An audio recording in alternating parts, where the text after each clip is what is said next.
नमस्कार, मैं डॉक्टर मुकेश असीमित और आज की हमारी व्यंग्य रचना है अफसर अवकाश पर है। वो सरकारी कर्मचारी है, बोले तो सरकार के मेहमान। मेहमान होते हैं ना सरकार के दफ्तर रूपी ससुराल में।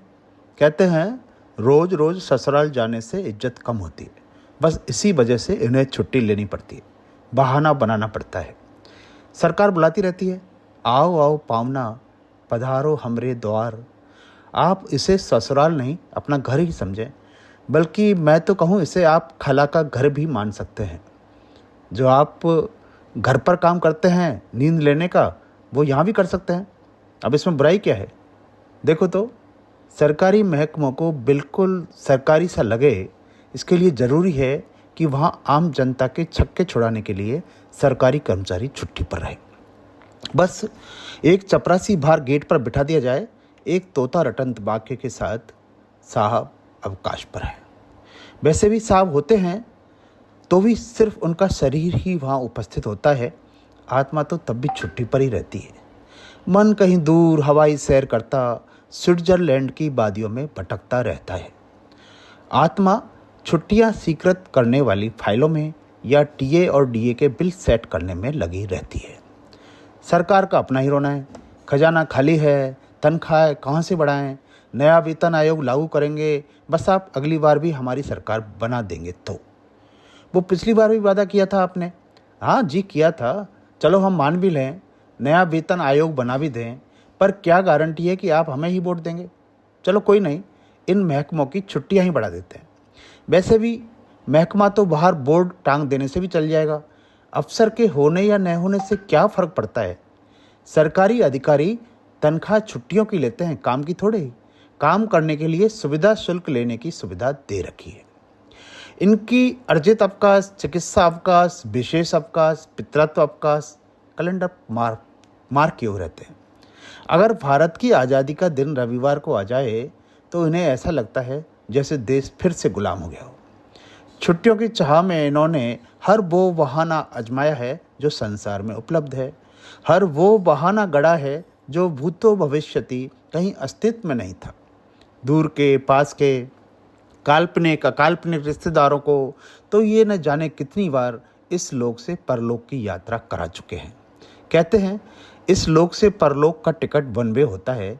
इस धारणा को इन्होंने गलत कर दिखाया है। एक एक रिश्तेदार की 4-4 बार यात्राएं करवाई है, टू एंड फ्रो, लेकिन छुट्टी सिर्फ जाने की यात्रा की ही ली है, आने की कभी नहीं ली गई। रोस्टर प्रणाली से काम करते हैं, एक लोकतांत्रिक व्यवस्था कायम कर रखी है।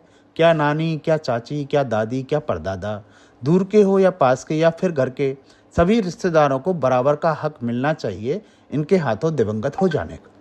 एक बार तो इन्होंने मातृत्व अवकाश लेने की कोशिश की, मगर जब अधिकारियों ने कुछ बुनियादी कारण बताए कि आपके पास गर्भाशय नहीं है मित्र, इसलिए यह संभव नहीं है, अगर इनका बस चलता तो कहीं से किराए पर एक गर्भाशय लाकर अपनी देह में प्रत्यारोपण भी करवा लेते।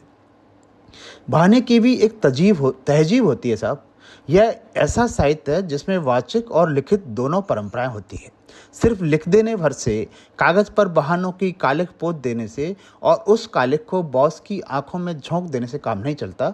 आपको अपने लिखे हुए बहाना साहित्य को उसी भाव शैली में वाचन करना पड़ता है। यहाँ मौलिकता काम आती है। इनके बहानों की मौलिकता इतनी कॉपीराइटेड है कि दूसरा कोई इसे कॉपी करे तो पकड़ा जाए। एक संपूर्ण अभिनय भाव भंगिमा जुड़ी होती है मित्र।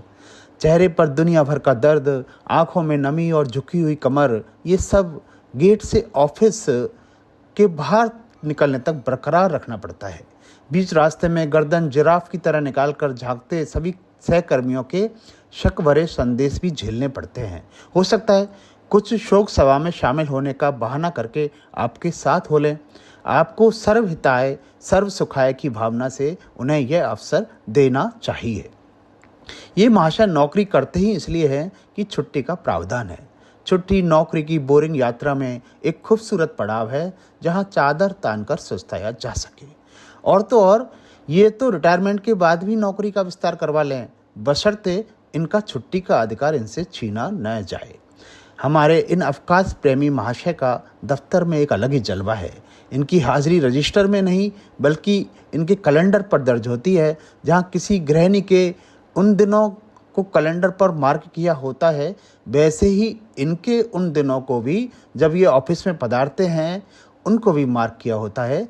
लेकिन इनके उन दिनों का कोई निश्चित दिन नहीं है। महीने की शुरुआत से ही इनका दिमाग छुट्टी के गियर में चला जाता है।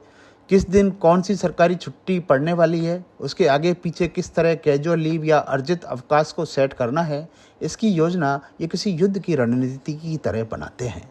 ये मूर्तिकार हैं, छुट्टी की छैनी हथौड़ी से नौकरी की मूर्ति को तराशते हैं। काम ही इस दुख में संसार का कारण है। छुट्टियाँ मुक्ति है, मोक्ष है, जीते जी मोक्ष प्राप्ति का साधन है।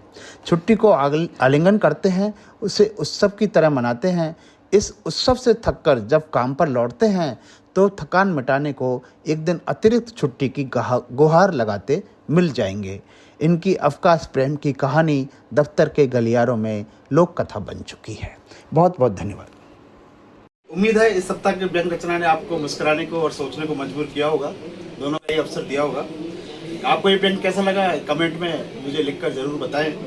आप मुझे मेल कर सकते हैं drmukesh80@gmail.com पर। आप व्हाट्सएप कर सकते हैं 8619811757 पर। यदि आप मेरी किताबों को पढ़ना चाहें तो उसकी लिंक मैं नीचे डिस्क्रिप्शन में दे दूंगा।